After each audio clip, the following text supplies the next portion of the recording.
Ito ang kalye ng Francisco Street sa Pritin Tondo, Maynila.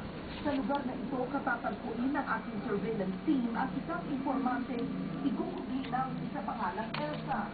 Naitraw ng babae ito na ibulgar sa SSS ang gawin ng isang bugaw sa kanilang lugar na isinasadlak umano ang ilang menor de edad na babae sa prostitusyon. Si Dan talagang kilala siya sa lugar namin bilang bugaw. Lahat ng kapitbahay namin bilang sa kanya dahil mabugaw talaga siya.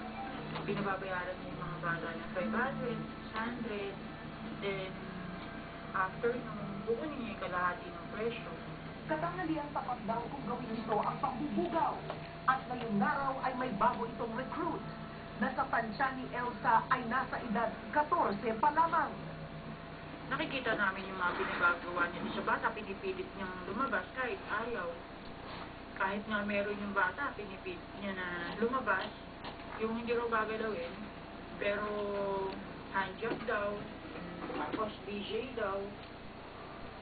At dahil menor de edad ang sinasabing mga biktima, kahit gabi na ng mga oras na yun, ay sinimulan na ng aking undercover team ang pagtitiyasat sa lugar ni na Elsa.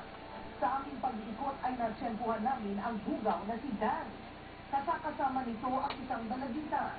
At ayon kay Elsa, yun daw ang bagong recruit ni Dan na tinutukoy niya sa amin. Sa sandaling yun ay ninukaan ng aking surveillance team ang bugaw na si Dan para sa surveillance operation na gagawin namin kinabukasan.